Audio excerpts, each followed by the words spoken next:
Não tem como a gente falar sobre Bitcoin e não falar um pouquinho sobre economia, história e entender como a gente chegou até aqui. Até porque a gente só defende o que a gente conhece. Quer saber mais sobre a origem do dinheiro e como que a gente chegou até o Bitcoin? Fica comigo nesse vídeo que eu vou te explicar.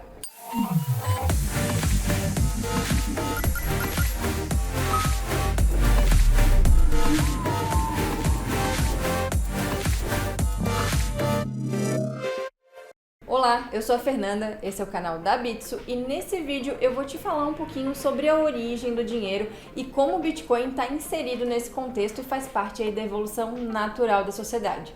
O dinheiro surgiu de forma espontânea com a evolução da sociedade, justamente para poder atender às necessidades das pessoas. E é justamente por isso que é tão importante a gente entender esse contexto para saber como que a gente chegou até o Bitcoin. Muitos estudiosos dizem que mesmo antes do escambo, a sociedade já trabalhava com o crédito, porque a produção ela é sazonal e aí a gente não consegue garantir que naquele certo período de tempo onde eu ia produzir alguma coisa, alguém ia querer consumir e gastar no tempo que eu demandasse. Mas mesmo assim é mais comum que a gente comece a estudar toda essa história a partir do escambo. O processo de troca de mercadorias ele era feito de forma natural, até por essa sazonalidade que eu comentei no início do vídeo. Os produtores eles precisavam se livrar da sua produção antes que ela estragasse e perdesse o valor que ela tinha.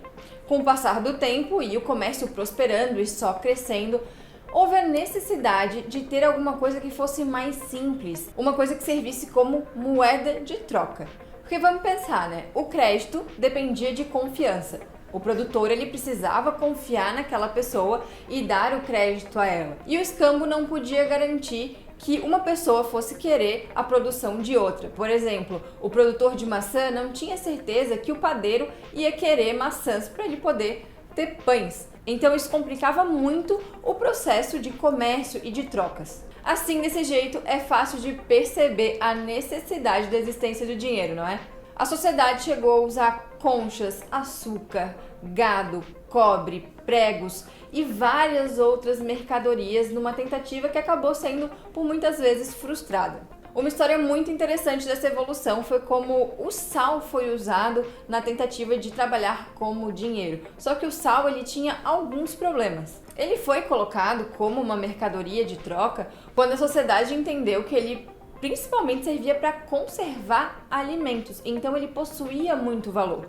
Os romanos acabaram usando o sal pela facilidade de transporte, de divisão, por seu peso ser mais tranquilo também, só que havia um problema, ele tinha que ser mantido seco, porque se fosse colocado com umidade, era muito fácil de perder frações desse sal. Começaram a nascer então outras possibilidades. E o mercado acabou escolhendo o ouro como forma de dinheiro. O ouro foi a melhor forma de substituir o sal, porque ele já era valioso, ele era escasso, ele também, até certo ponto, era fácil de transportar. E tudo isso qualificava ele para a função, principalmente porque era muito difícil de falsificar o ouro. Outra coisa muito interessante é que era fácil de reduzir as porções do ouro, então era fácil de cunhar moedas em frações muito menores, facilitando aí a vida do comércio. E aí nós começamos a ter facilidade e agilidade nas trocas. Você consegue perceber que essa busca por uma mercadoria que servisse como dinheiro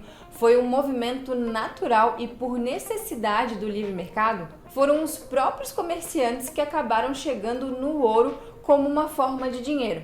Ele era a mercadoria que fornecia a característica mais estável e as melhores características monetárias. O interessante do ouro é que ele é abundante o suficiente para servir como moeda e escasso o suficiente para manter o seu valor. O ouro vem sendo usado como base da nossa sociedade há mais de 5.000 anos.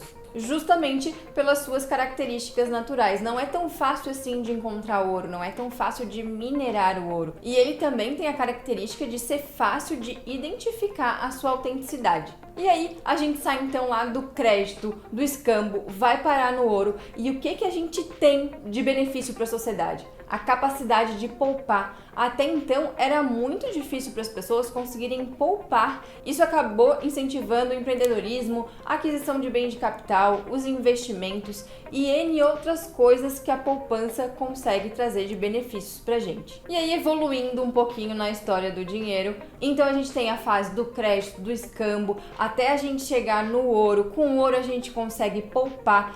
A partir do momento que a gente consegue poupar, a gente precisa armazenar esse ouro. E aí começou um grande problema. Quando as pessoas conseguiram armazenar grandes quantidades de ouro, elas precisavam ter segurança para guardar esse ouro. Com essa evolução surgiram os recibos de armazenagem, que eram as notas, o pedacinho de papel que os donos desses lugares entregavam ao dono do ouro. Assim, o dono do ouro tinha o direito de reivindicar seus bens quando quisesse. Aí a gente vê outra coisa acontecendo. Naturalmente, por necessidade da sociedade, a gente vê os bancos surgindo.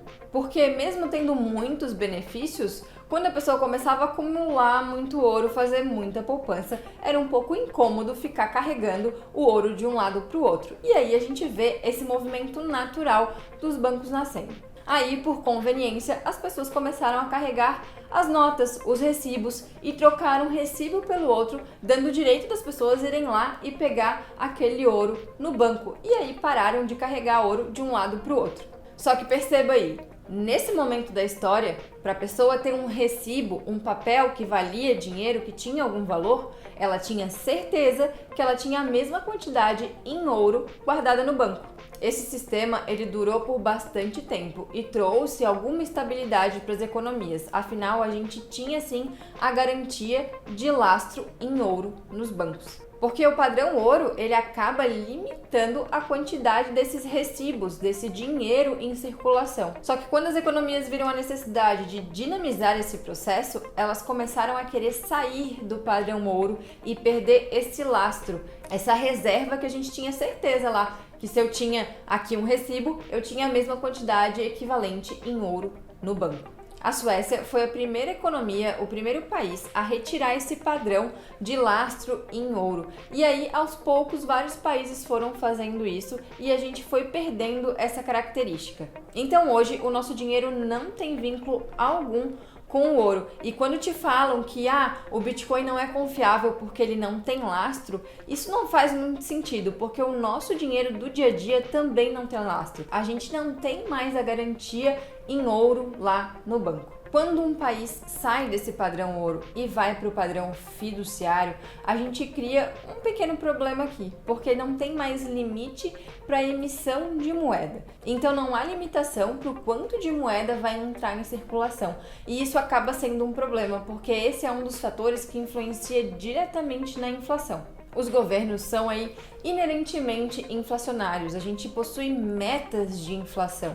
É certo dizer que o nosso poder de compra ele vai diminuindo com o passar do tempo. E desde que o padrão ouro foi abandonado, a gente vê tentativas de manter a economia rodando, só que a gente passa aí de coisas que não são muito boas para coisas ruins e não vê nada que efetivamente consiga manter o mesmo padrão de economia que se tinha quando a gente tinha essa certeza do lastro em ouro. Então, o que a gente pode falar sobre o dinheiro? O dinheiro ele acabou se tornando um recurso inesgotável que é impresso à medida que o governo tem necessidade. Claro que se a gente parar para pensar aí ao longo da história, esse sistema ele ajudou em grandes guerras, ele ajudou em momentos cruciais da história. Só que no longo prazo, isso é sempre muito ruim.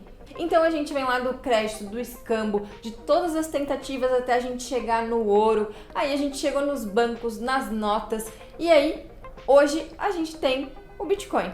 Nesse contexto todo, o Bitcoin vem ganhando destaque justamente porque ele vem sanar esse problema da inflação, esse cenário onde o nosso dinheiro vai perdendo o poder de compra. Inclusive, é por isso que o Bitcoin tem o apelido de ser o ouro digital, porque ele tem várias características positivas que o ouro também tem. Eu espero que você tenha entendido que o Bitcoin faz parte da evolução natural do dinheiro. E as criptomoedas, de modo geral, vão mudar tudo que a gente faz no nosso dia a dia. Não esquece, se inscreve aqui no canal, curte esse vídeo para você não perder nada do nosso conteúdo. Eu vou ficando por aqui e até a próxima!